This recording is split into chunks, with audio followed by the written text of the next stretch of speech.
just 1 week back, exactly 1 week back, last Sunday.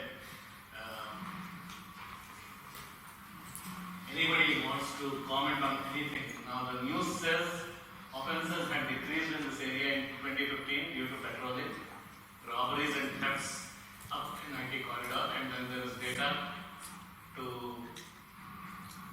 justify that. Any comments? Everything was okay? What's going on?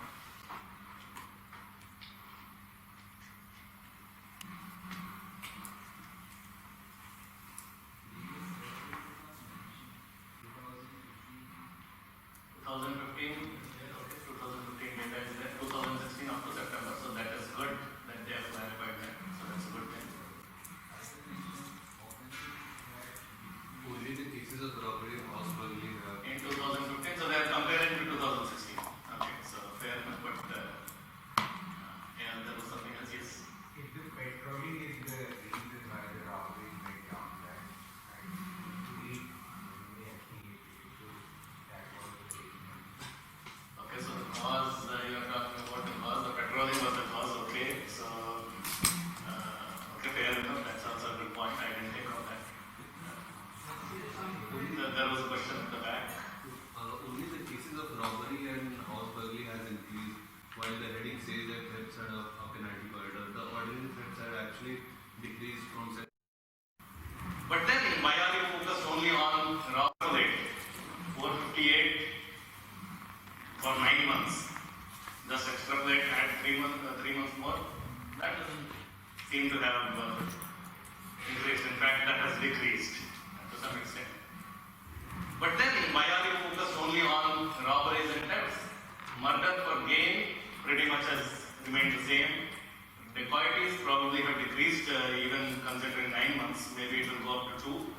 Of course, we will see later on what is significant difference. 4 and 2, is that same or is that not same? That will come next week or after the Diwali break.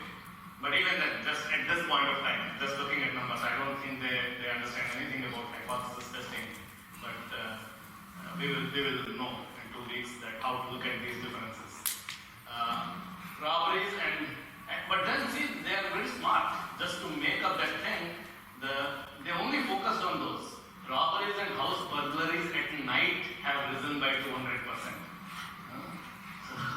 Those that have not increased, just forget about that. Let the headline scream that everything is messed up. Then somewhere else also, while only 14 robbery cases were registered, the number has risen to 38. So focused only on that again. Similarly, the number of burglaries during night have increased. Daytime, they are not talking about it. Whatever. That's the news. All I am saying is, you just have to take a look at the data closely and see if that justifies. This might still be okay. This article may still not be very off, but there was an article last year, and I used to show that in a class because it came up that time when it said in Bihar things have just got worse. Every single data point actually had gotten better. So there was absolutely no clue why the headline was screaming what it was screaming. So anyway, so you just have to be more careful about the data. Yes.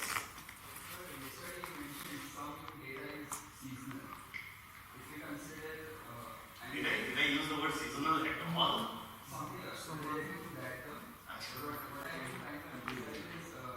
Christmas time. Probably families are more outside on holidays or sort of thing. And when you extrapolate the 458 number, there might be a possibility that in the data it might. Is the data telling you that? Is the data giving you that hint at all? You found the foundation of your argument that 458. With the data, that's the best I can do. If you have monthly data, then probably I will go with that. If the monthly data, the September 2015, if you show me the breakup with all the monthly details, then I can buy that argument. Argument Sagar is making is that in Christmas time, people may be taking vacation, and during that time, night burglaries might be increasing. So maybe the 458 eventually will jump to 752. So either you compare January to September 2015, January to September, or you account for that. But I can account for that if I have the data. If I don't have it, then I am just again using my intuition only. I should not do that. You may ask for more data, to have more clarity. That is perfectly fine. That should be the way to think about it. But if you don't have the data, then this is what the data is telling you. The burglaries happen randomly. That's it. So it's not just Christmas. People may be taking off at Diwali time. That should have happened earlier. You don't know. Okay. In January, probably we will take off more in January. And during the Sankranti festival, 4 or 5 days off. We don't know that. I mean, those kinds of holidays do come. So, but that's fine. But clearly, simply, I just wanted to look at the data, the way it is presented, the story that is being given, and the data with which they are making up that story. Just simple. And that doesn't make sense. Okay. That's why I said, this one still is close enough. It's not probably too far off, but there are articles that are completely off. Completely. So, just watch for those. Anyway, so let's come back to what we covered yesterday. That's of course very important.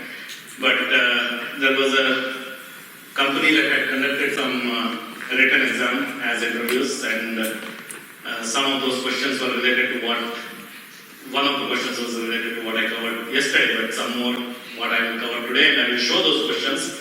They called it a mid-level difficulty. I don't know why it's mid-level. I would think it's the easy part, but still, I'll just show some of those questions. A sample of 400 Bangalore households is selected and several variables are recorded. Which of the following statements is correct? So the first one is socio-economic status recorded as low, medium, high income is nominal level data. Is that true or is that false? False. How many true?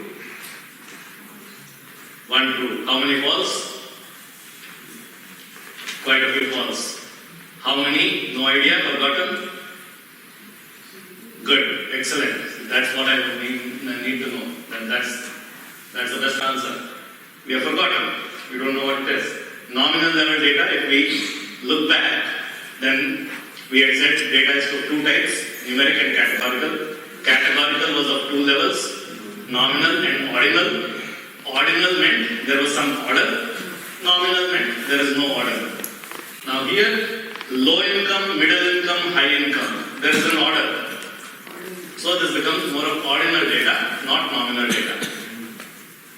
Good? Clear? For those who raise the hand that they don't know, and for those who did not raise the hand at all for any answer, and for those who said it was something else. Okay, good. So now we know what is ordinal and nominal. There is no order. The number of people living in a household is a discrete variable. How many true? Great. Here, I would also like you to, those of you who are still a bit shy in raising hands and they are not understanding, watch for the people who are raising the hands. Bug them later on. Ask them. Okay? And then they will try to explain. They also benefit. Everyone benefits. So, please don't be shy. But if you are shy, please watch the others who are answering. Bug them. Please. You will feel more comfortable with them anyway. Okay? So, and anybody thinks it is discrete? Continuous? No. The number of people can be 0. No 0. Household means at least 1. 1, 2, 3, 4, 5, 6, 10, 15, whatever. Joint families. Anything can be happening. 1.73 people cannot be there. Okay? So, every possible data in the range is not possible. Every possible number in the range is not possible. Only certain discrete numbers. The primary language spoken in the household is ordinal level data recorded as Kannada, Tamil, etc. False. Because there is no order. This is nominal level data. These are just categories. Kannada, Tamil, Telugu, Punjabi, whatever. Okay, so the only right one is the second one. Okay, great. So that was the only interview question from the topics we covered yesterday. So let's get started. doing the stats, descriptive statistics, starting from right from the mean.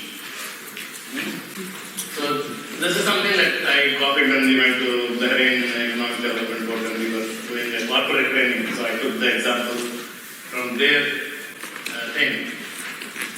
So when I went to this website, Salary Explorer, for Bahrain, they said the maximum was 9,833 Bahraini dinars, average was 1348, median is 1,000, minimum is 100, max and min, we obviously know what is maximum, what is minimum. There are a couple of things, average and median, that they use. So I created some hypothetical data to understand this and match these numbers that we have there. So let's say I have 100 people or 10 people who are making a salary of 100 Bahraini dinars. One person has 345, 10 people have 1,000 and 2 people have 9,833 each. So max is 9,833, min is 100. Okay. How do we calculate the mean? Average, yes. Thank you. How do we calculate the average? Sum of all numbers divided by total. So what do I do? How do I get this? 100 plus 345 is that? How do I do that? 100 multiplied by 10. Why should I do 100 multiplied by 10? 10 people. So 100 plus 100 plus 100, all 10 people are there. No? So everyone is clear with that. I'm just starting at that level. See, you will know that at what level I'm starting. Even if you all of you know. And then next week you will be okay. We thought this is the way we will continue. Okay. So that's fine. So we all know how to calculate the mean. Remember this thing, because when I talk about probability distributions, etc., I will tell you, you already know things. Most of the fancy words that I will use, I am telling you, after today's class, you actually know every single topic that I am going to be talking about after that. Mean and standard deviation, understand fundamentally what they mean, not the formula. I don't care about the formula. For mean and standard deviation, I do care about the formula also, but more than the formula, what is it telling you? What is the mean telling you? Mean we all know. It's the average, the midpoint of the data, the average that describes the entire data set. Okay? Like that, what is standard deviation? We will talk about that. Once you know those two, 95% of the statistics is known. Okay? So I will explain everything in that relationship. Just keep it that simple. And it's not simpler than that, or it's not more complex than that. So 1348, we got it? Clear. We know how to calculate that. Great. But then, so all these things are called central tendencies. Fancy words. So if you go again and tell your family, your friends that I learned how to calculate mean today, they will laugh at you. So you will have to say, I am doing some central tendencies. Nice. Okay. So there is another central tendency, and the article here, Mukesh Ambani gets 205 times the company's median salary. Okay, what is this median that this also talked about? Okay, so median is nothing but the midpoint. If you arrange all the data points in an increasing order, or decreasing, let's just go with our convention, increasing order, the middle value, the midpoint, is the median.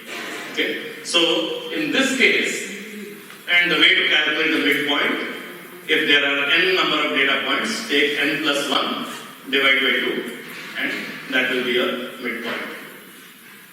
So, the data I have here was these 10 people making 100 dinars each, and that was the data. So, how many data points? 1, let's see here, 10, 20, 23 data points. So 23 data points. Which one will be the midpoint? 12th one. 23 plus 1 divided by 2. 12 data point. So 10 people had, and this is all in increasing order. That's very, very important. So 10 data points, 11, 12. So 1000 is the median. That was what they had mentioned in the salary website also. So that's the median, the midpoint. Now sometimes it may happen that here I have odd number of data points. So 23 plus 1, 24 divided by 2, I got exactly this one where 11 data points are less than this, 11 data points are more than this. And this is the midpoint that is separating it right in the half. Half the data point is less than this value, half the data set is more than this value. That's what median is really telling you. Now sometimes if I have even number of data points, what happens?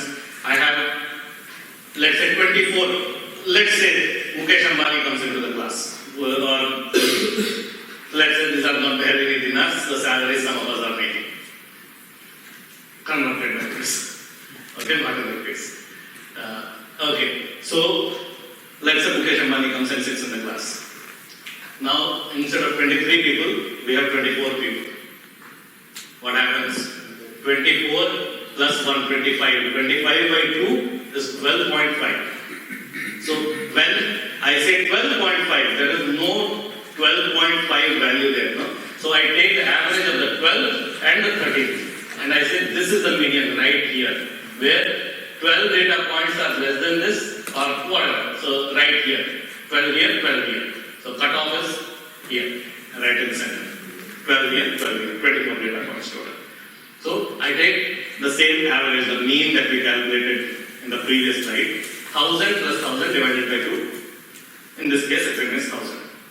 So why one is to add? Just to get the median, middle value, do whatever to find the mid value. That's it. There is nothing else. If I say n by 2, that's not the midpoint. No? If I have 24 data points, n by 2 is 12.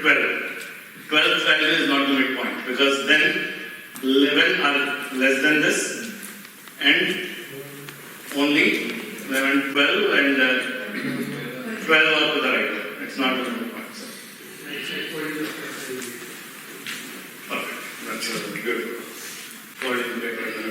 That's nice. Okay, so that's what it is. So why do I need to use median? Exactly the situation where Mukesh Ambani suddenly comes into the class. Because what will happen to the mean if Mukesh Ambani comes with an annual salary of whatever 20,000 crores or what $20 billion? He comes there and suddenly we go back home happily. All these 23 people here. The average salary of our class, of our group, is about 5,000 crores or something. Okay, and we are somewhere there, 500, whatever. Okay, so that's what happens. What happens to the mean? Mean gets affected a lot by outliers like Mukesh Ambani. We call them outliers. They are not the normal set that we have here. It is an outlier. Okay, so mean gets pulled towards the outlier. Whether the outlier is a small value or a large value, mean gets affected by it a lot more than median does.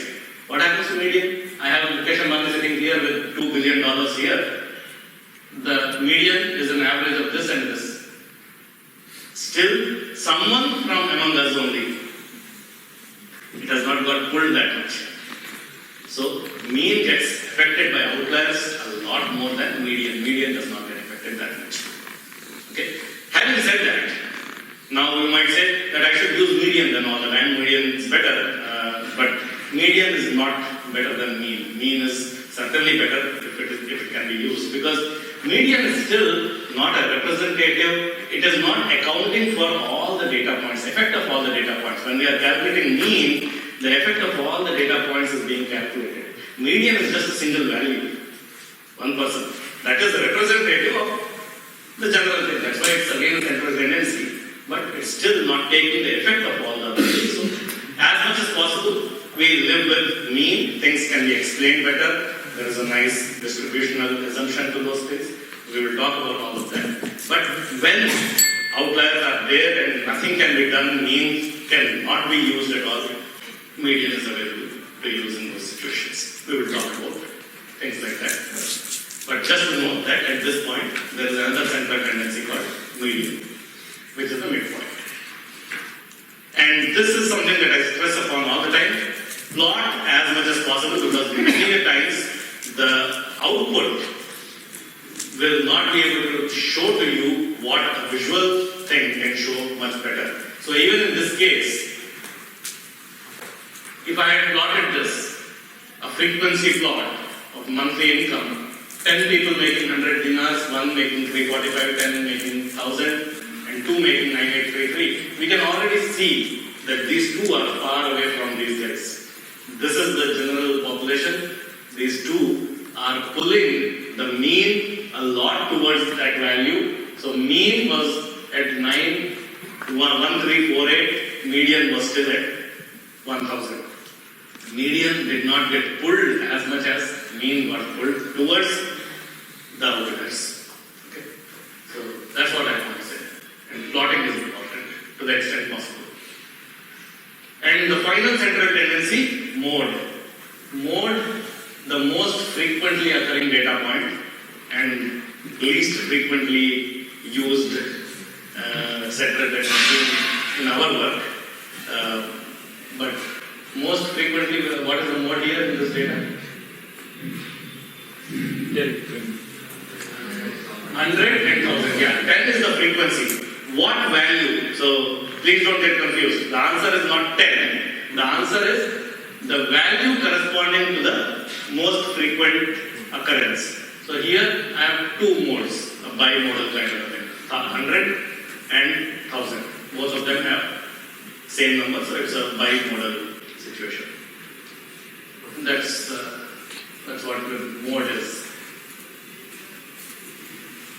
The properties mean and median need not be in the data set. Mode has to be in the data set. You see, mode, when we are talking, we are just counting. Whichever has the highest frequency, that value we are saying. So it has to be something in the data set. What if Mean and median, obviously, when we are doing some averages calculation, that need not be. 1348 was not there in the data set. Median generally is, but if you have even number of data points, you are again calculating the average of the middle two values, so it may not be. So, but mode has to be in the data set.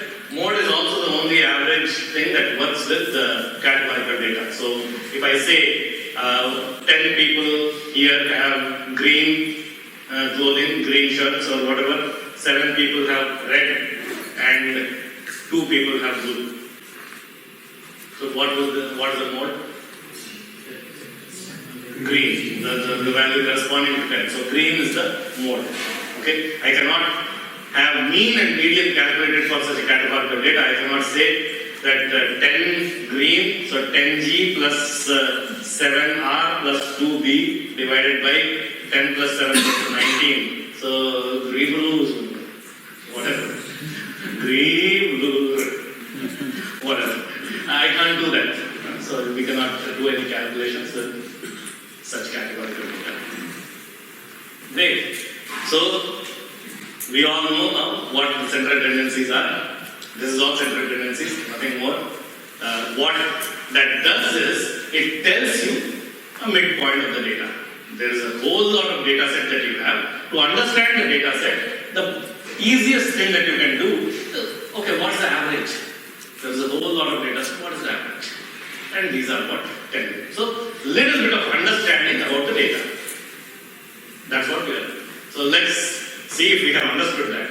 So the management of Good Harping wants to give all its employees a raise, and they are in a dilemma. Should they give 2,000 rupees hike to everyone or 10% hike to everyone? Okay. Let's say the mean salary is 50,000, the median is 20,000, and mode is 10,000.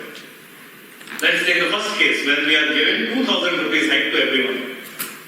What happens to the mean? Does it remain the same? Does it increase? If it increases, does it increase by a fixed amount?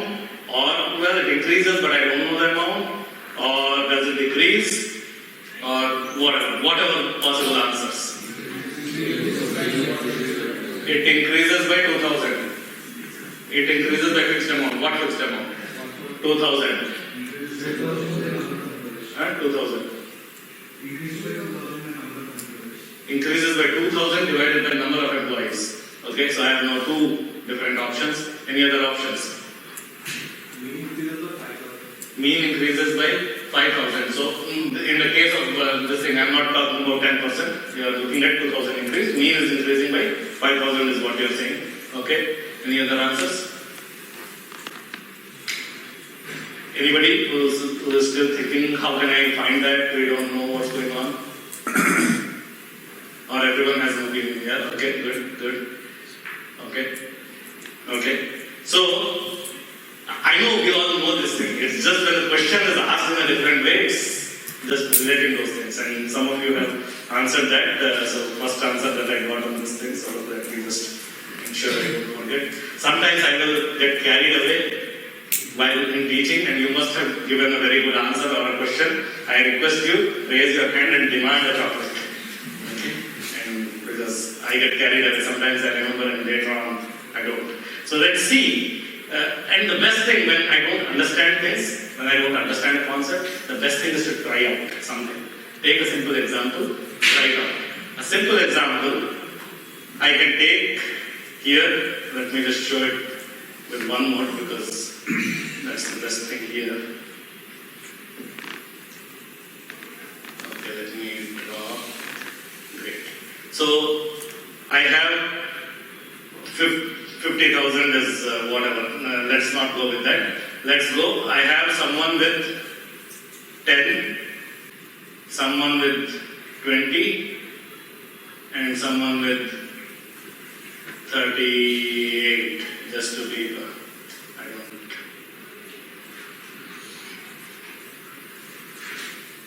Okay. So here the mean is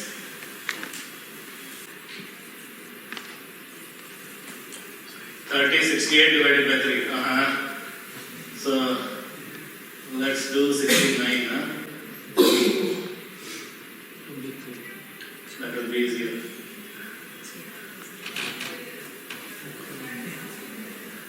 Okay. When we are making it easy, why not make it easy? Okay. So 69 divided by 3 is 23. Now let's say I am giving everyone equal raise, and let me just make it sure that so that I can still divide by 3. So let's say 3 rupees increase to everyone. So this becomes 13, this becomes 23, and this becomes 42. So the new mean 26. is, oh, this is better. So new mean is 26. So mean also changed by 3. Same amount. Because you added 3 to each 3, sometimes I just make it random. Instead of exact numbers, I will say x1, x2, x3. So x1 becomes x1 plus 3, x2 becomes x2 plus 3, x3 plus 3. Divided by still the 3 people, no? When I divide the 3, it gets cancelled out. 9 divided by 3, 3. Okay? So it's the same. Okay? And let me just say new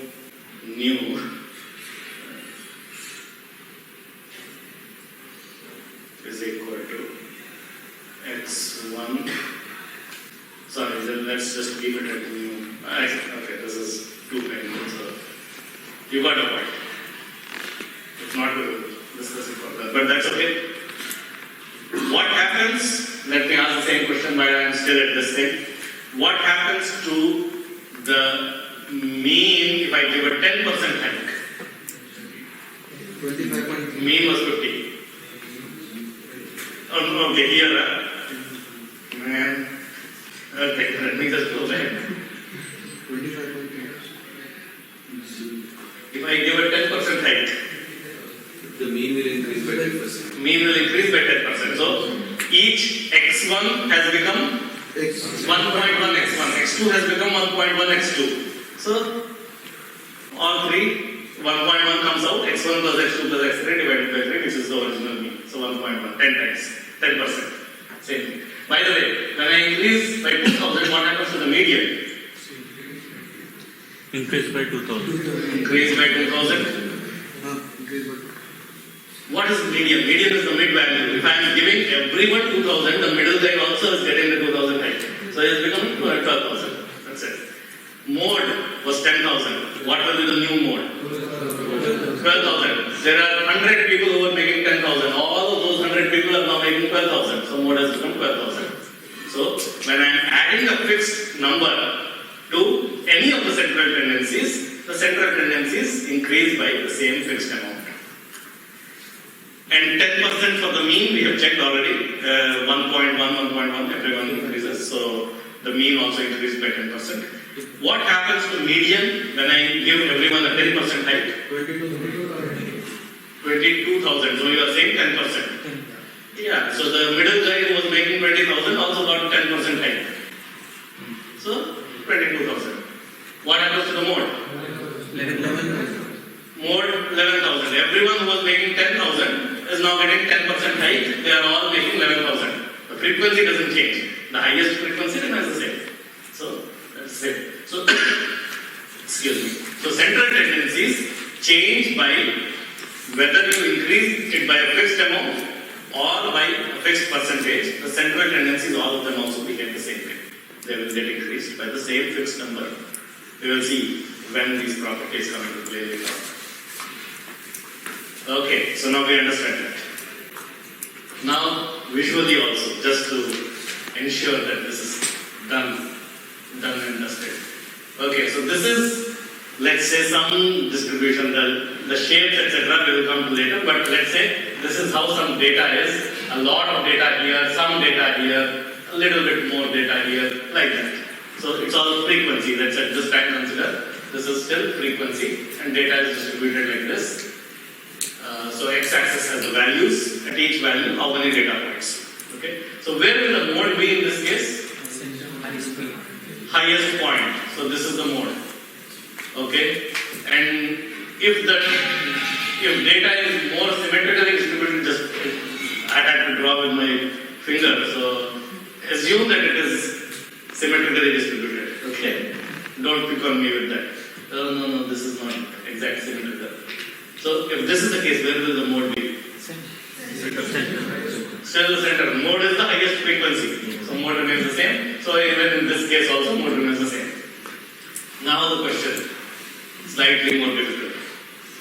Where will the median be in this case? To the right of this, to the left of this, or exactly on the mode? Right.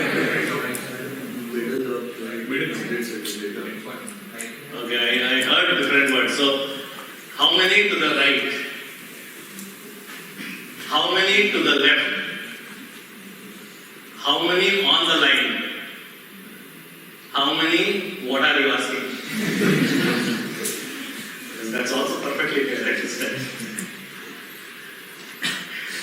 Okay, so mostly said median.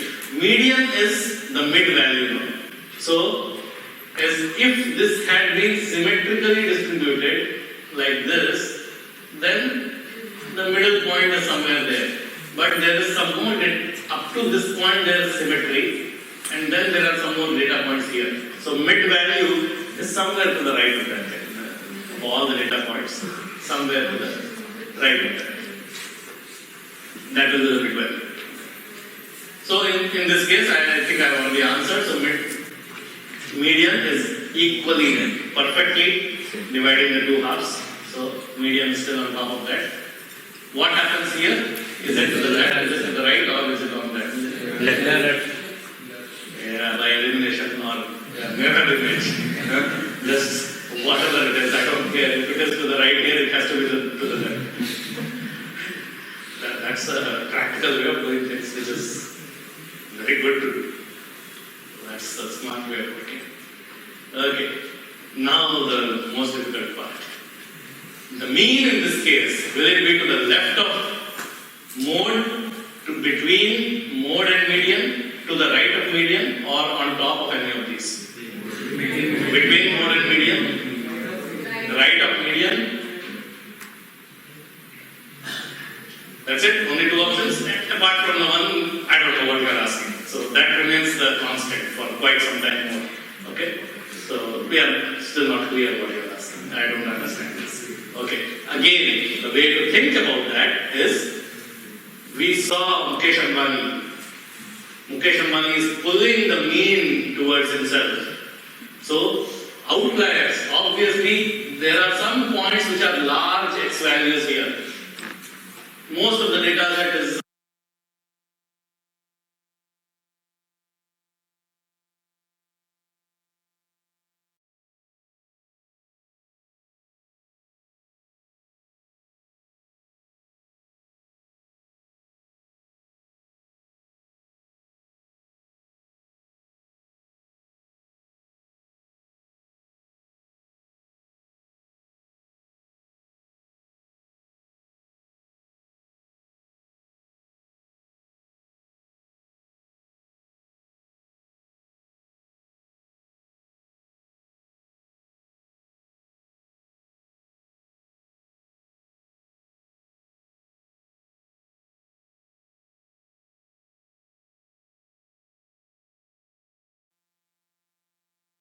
right here, but there are some large values. So they will pull mean much more towards it than the median gets pulled. So mean gets to the right of that.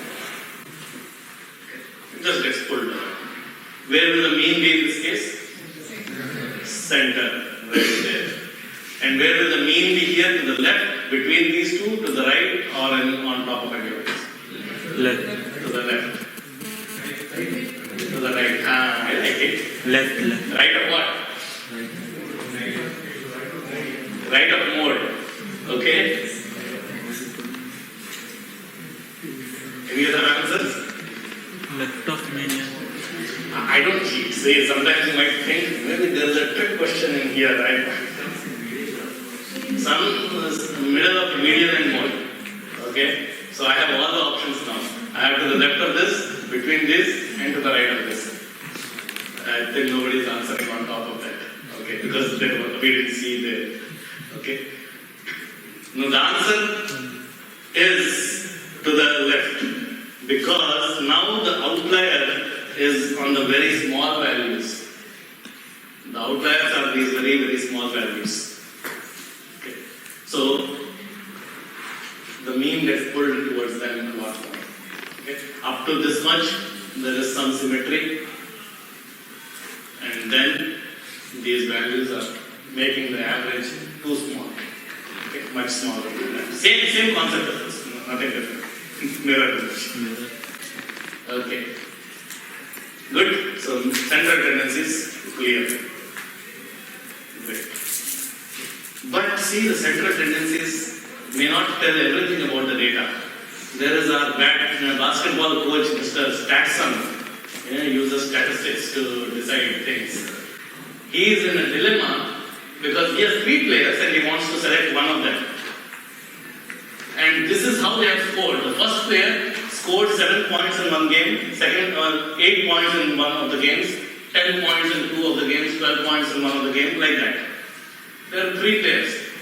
Mean, median, mode are all equal to exactly 10 for all 3 players. Each player, mean is 10, median is 10, mode is also 10. 4, 3, mode is also 10. The first case, it is multiple modes anyway, but mode is equal to 10 for all of them. So now, who is better?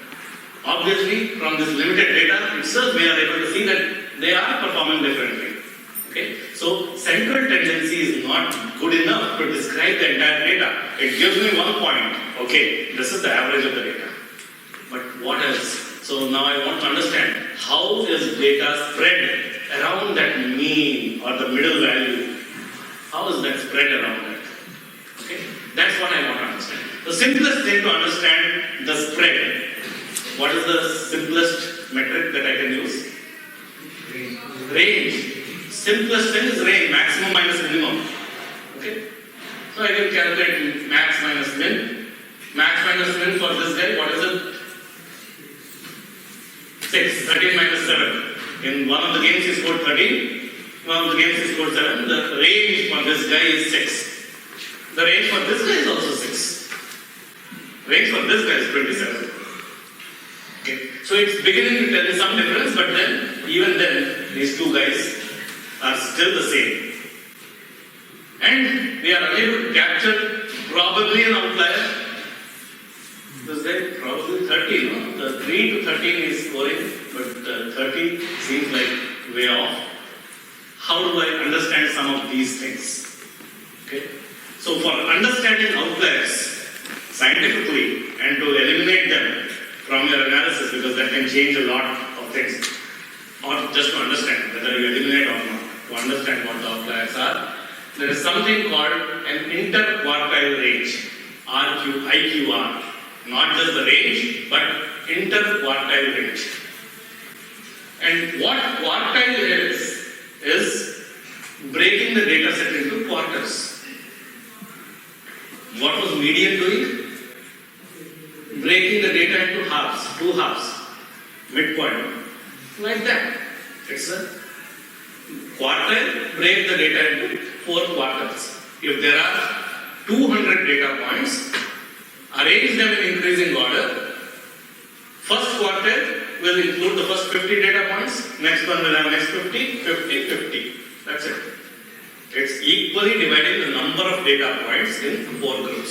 Percentile, we hear about percentile all the time. What does it do? Breaks the data, arranges that in increasing order, breaks it into 100 equal parts. So, if I have 10,000 people, I have 100 people in the first quartile, 100 in the second, 100 in the third, like that, after arranging them in increasing order. So, why do you think when I say I am in the 99th percentile, the gate scores, etc., that you get, or any other scores, I am in the 99th percentile, that means 99 of those equally divided groups have scored less than me, because it's all in increasing order. Okay? So, and then, only the top 1 percentile. Now, percentile depends on how many people are there totally who had taken the test.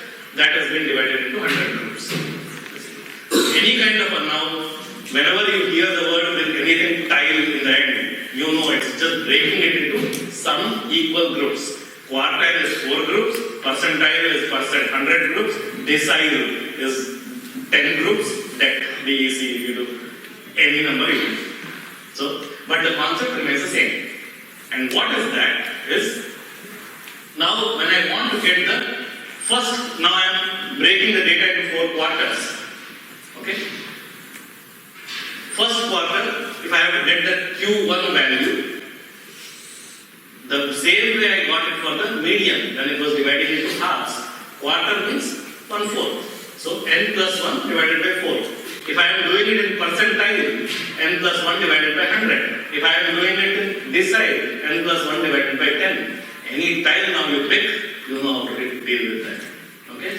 So, now here I have 2, 3, 4, 5, 8, 9, 10, 11 people here. 11 games that he has played. So, 11 plus 1, 12. 12 divided by 4, 3. This is all in increasing order. The third data point is 6. He's got 3, 3, 6, 7, 7, 10, 10, 10, 11, 13, 13. Now this is what it is. So, the first quartile, the third data point is 6. Okay? That's the first quartile. Second quartile, how do I get now second quartile? Quartile would mean n plus 1 divided by 4. Which quartile? Second quartile multiplied by 2. Which is nothing but our median. If I break the data into 4 quarters, the second quarter, what is that? It's the half, midpoint. Okay? So that's what it gets. And so, n plus 1, 12. 12 divided by 4, 3. 3 to 6. The sixth data point. 6 is not the value for the Q1. Sixth data point. 1, 2, 3, 4, 5, 6. 10 is the median.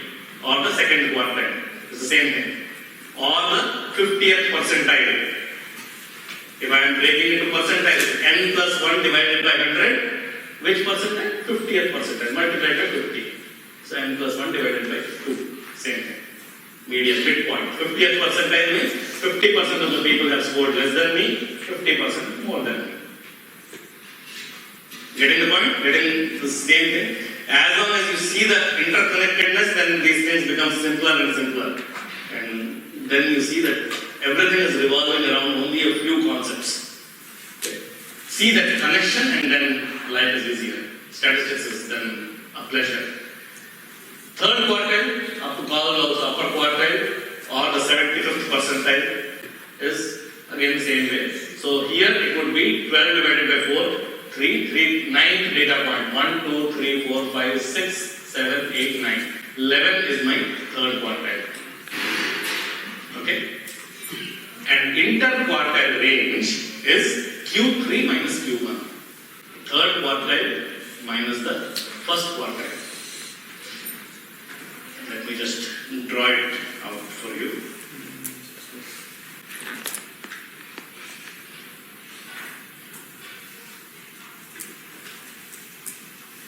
So here is, I draw, there is a total amount of data set I have.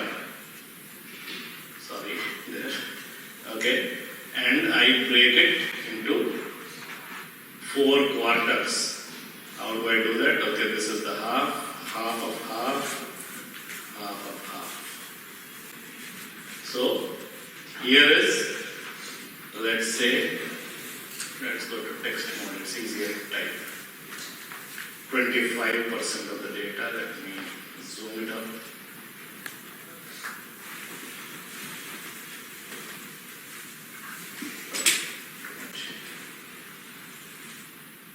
Okay. So 25% of the data is there. Control C, Control out, Control V, Control V. Okay, that's what Q, and this is my Q1. This is my Q2. This is my Q3. And interquartile range is this value minus this value. I Q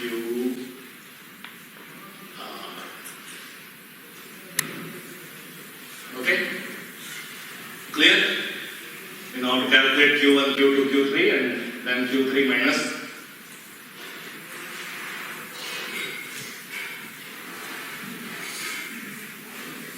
Oh, is it? Okay. Q3 minus Q1 is the IQR. Now, we are still talking about outliers. So,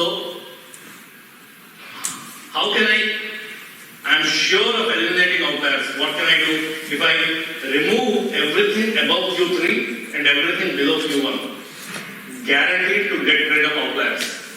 But there is a problem because everything above Q3 and everything below Q1 is 50% of the data. 50% of the data cannot be outliers. So I have to come up with something more to be able to get to that outlier. Okay? And that's where a very, very important, and this thing probably will be there whenever you do any kind of a data, to be able to understand the data, to compare multiple variables and their distribution. I think box plot is something that you will commonly refer to and revert to. That's a very powerful and a very simple plot. Called a box plot, called also a box and whisker plot or a box and whisker diagram. And this is the box plot for the 3 players we have. The first 2 players still look the same actually. There is a box part and then there is a whisker part. And then there is a star or something somewhere. 30 points, no? This guy scored 30 points there. Okay? The way to draw that is, we have seen what I drew, Q1, Q2, Q3. This is my Q1, this is my Q2, and this is my Q3. Okay? The bottom of the box is Q1, the top of the box is Q3, and the line that is drawn somewhere in the middle of the box, somewhere inside the box, not middle of the box, is the median. All it says is 50% of the values are more than this median value, 50% are less than this value, 25% of the values are less than this value, 25% are more than this value, and that's what it is. Is that clear? No. Okay.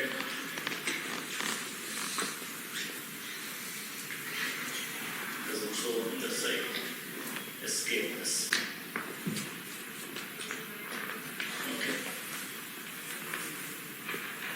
So let me just draw it here. So all I am showing there in the box plot is a drawing of, let me just go see, let's increase the font.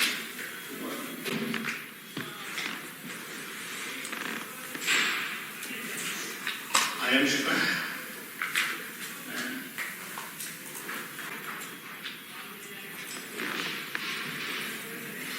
This is the box that you saw there. Okay? And there is a line somewhere in the middle, which is the Q2 value. Okay? It need not be in the center. The value need not be in the center. The number of data points are equally divided. At this point, are we clear that 25% of the data is less than Q1 value? Yeah. 25% is between Q1 and Q2, which makes it 50% less than Q2.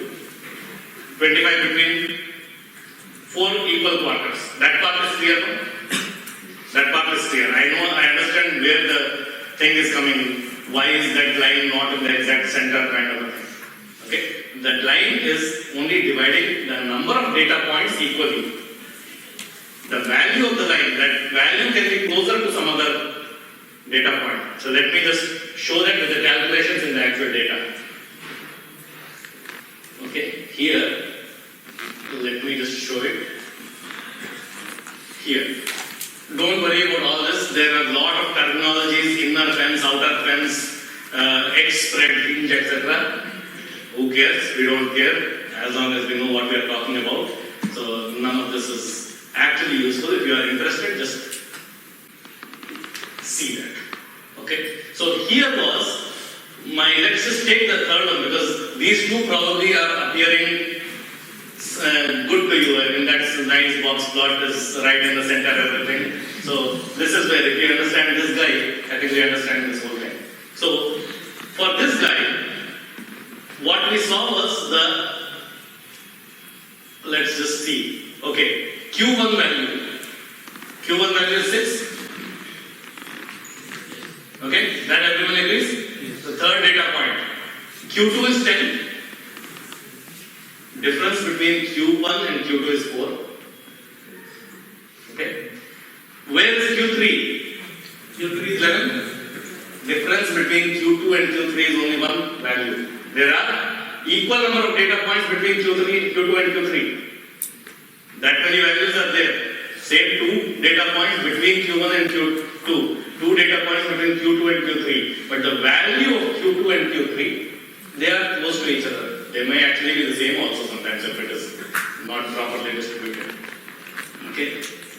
That's what we are seeing here. Now, this is 6. This is 10. And this is 11. There are 2 data points between 10 and 11. 2 data points between 10 and 6. 2 data points more than 11, 2 data points less than 6. 3, 3. Okay. And 13 and 13. So, now that's clear. The box plot. Sir, can you show it in the big diagram again, please? Yeah. So, this is 6. Q1 value is 6. Q2 value is 10. Q3 is 11. 2 data points between 6 and 10. I should just put it. So there are 2 sevens there. Likewise, 2 data points between 10 and 11. Both of them are 10 also. 2 data points more than 11. 13 and 13. And 2 data points less than 6. 3 and 3.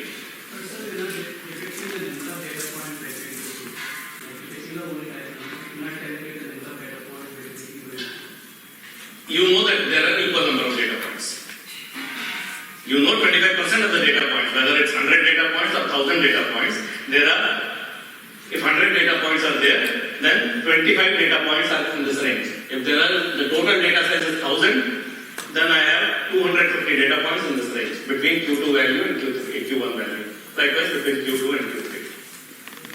You can, if you want to know how many, you just make a note. I'll talk about data visualization later on. Sometimes the best visualization is writing a text.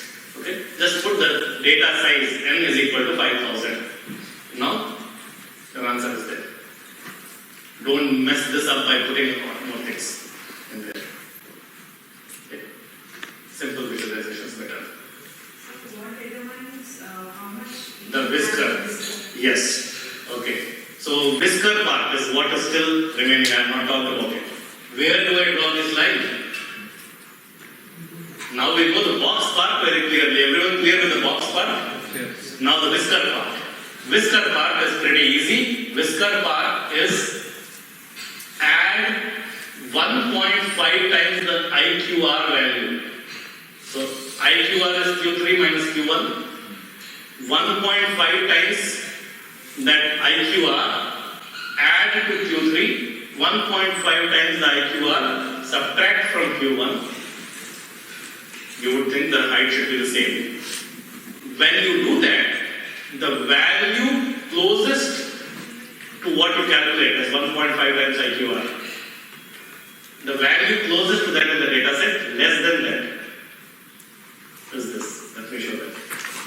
And the value closest to this point, more than that in the data set. Let me show you the example. The sentence doesn't mean anything. Okay. So now, what is IQR? My Q3 value was 11.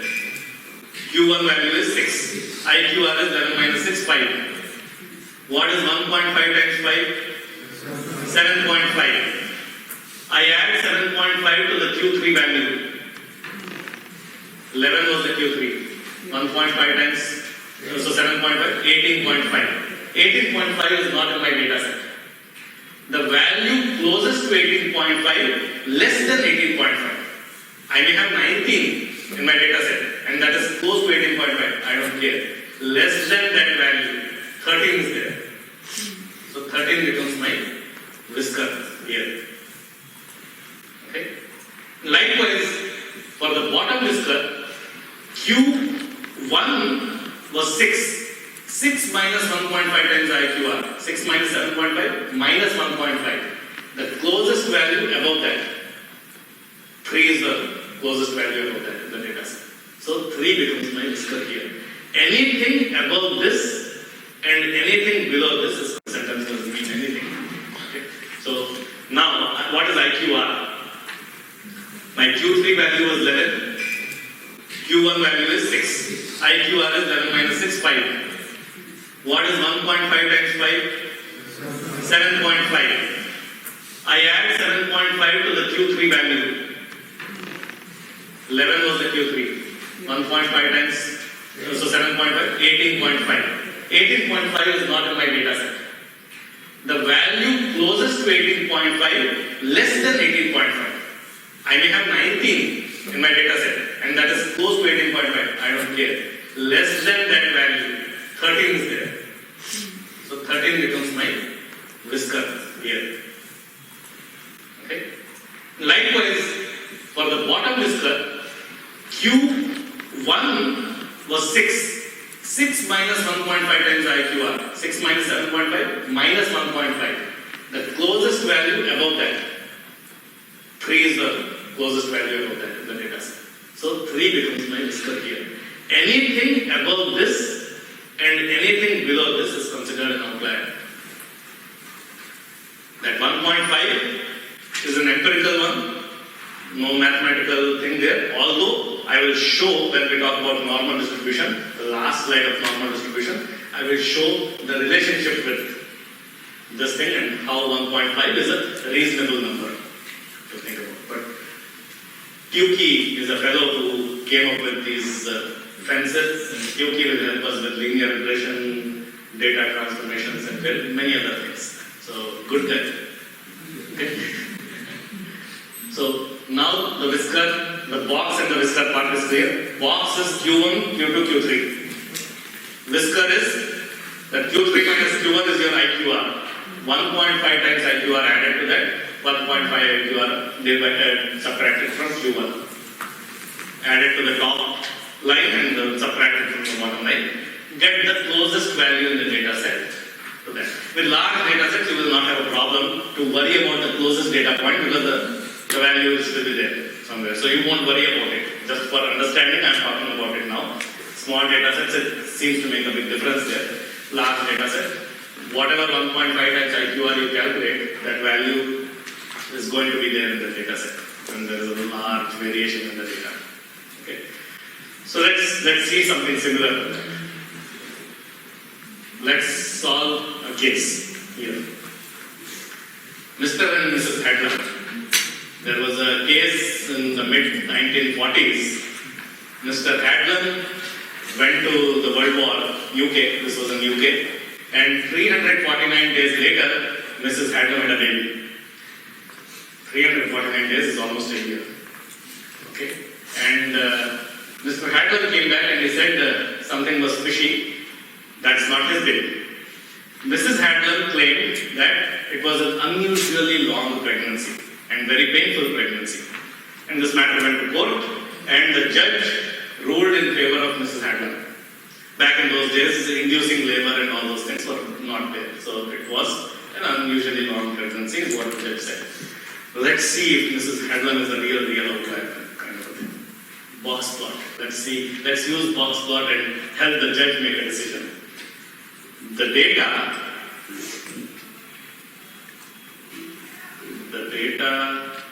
I'll show you this. So let me increase the zoom.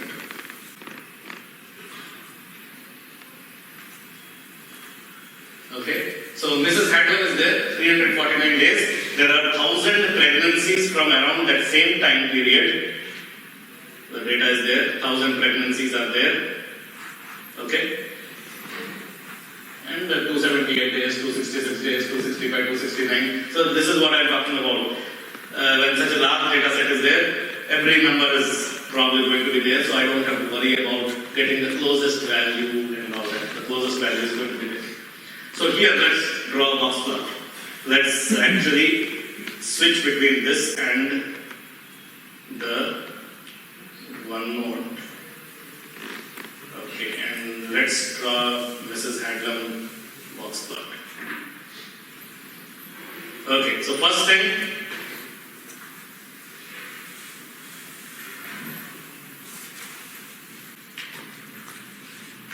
okay, whatever it is. First, I know there is a box.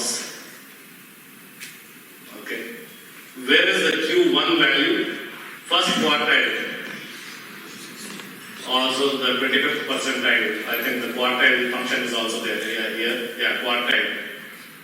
1,000 data points. First quartile. First quartile. So 260. And yeah, the 260 is there. Anyway. Obviously, we don't have to worry about. While manually, if I have to do, I have to order them in increasing order. Here, software is going to take care of it. So, but as a concept, don't forget about it. Okay? While they take care of it. So 260. So here is my 260. Where is my 260 here? Bottom of the box here.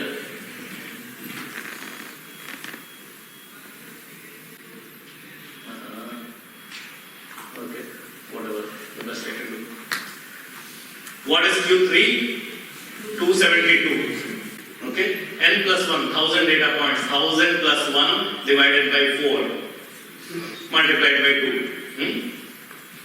1,000 plus 1 divided by 4 will be 250. Close to 250. 500 and 501. The average of those two values. 258 point is Yeah. 260. 250th point is 260. Approximately 258 point. Yes. So it's 260. Correct. Exactly. That's what it means. The quartile. Increasing order and the value of that. 250 is not the value. 250th data point. So the Q3 value was 272. And what is the Q2 value? Median. Median 267. I can even just say median. Okay? So 267. 267 is pretty much right in the center of 260 and 272. So I draw my median right there in between 267. Okay. Now what is the IQR? IQR is equal to 272 minus 260, 12. So 1.5 times IQR, 18. 272 plus 18. So I draw my whisker, 290. I am assuming 290 is going to be in the data set. 290. And 260 minus 18, 242. 242. Okay. This one and this one.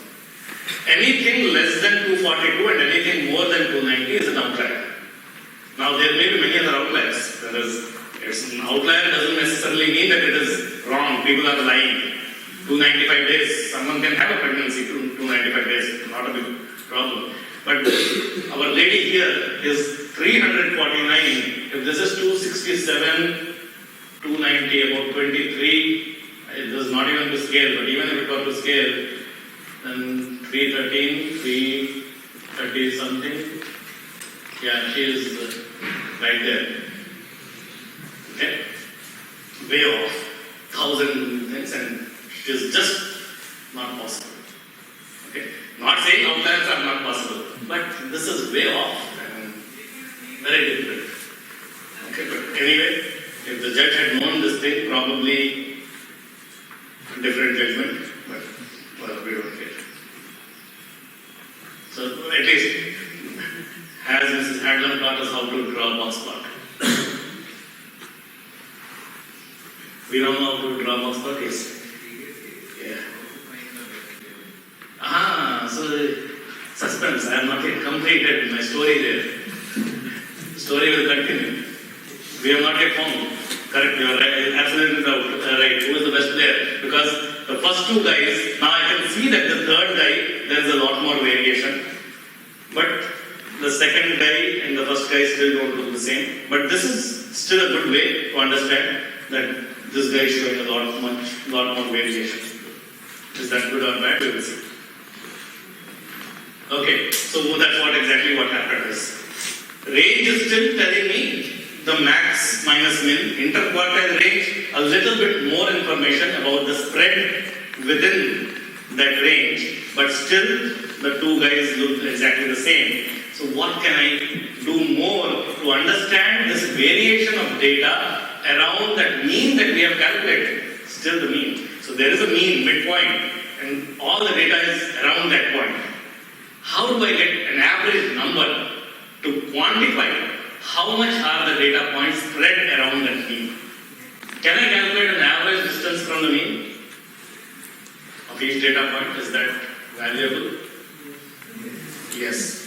It is valuable. The concept is that. But except that, when I calculate it mathematically, average distance from the mean for any data set on this planet always will be 0. Because there are points away from the mean, higher than the mean, there are less than the mean. If you again use the same concept of x1 plus x2 plus x3 divided by 3 is equal to mu. Now, average distance from the mean, x1, how far is it from the mean? x1 minus mu plus x2 minus mu plus x3 minus mu divided by 3.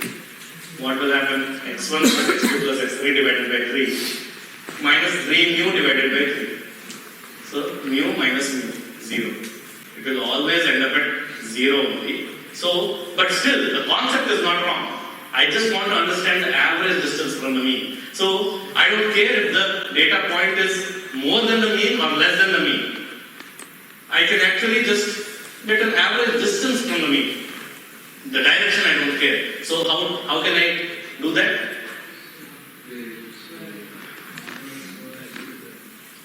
Absolutely. It helped me, allow me to build up my story to the square. square, we will get to that square, that's right. But the simplest thing I can do is take an absolute value. I just have to get rid of the sign.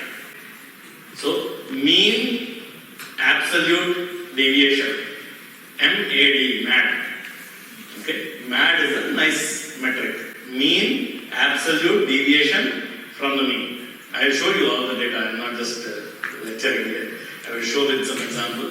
But that's one way of doing it. Shall we do that with an example here? I have Infosys stock price in November 2014 for about 12 days, the variation. And then I created a hypothetical data. This is the real data from Yahoo Finance. This is the hypothetical data from Sridhar Finance. Okay. So let me show you the Excel.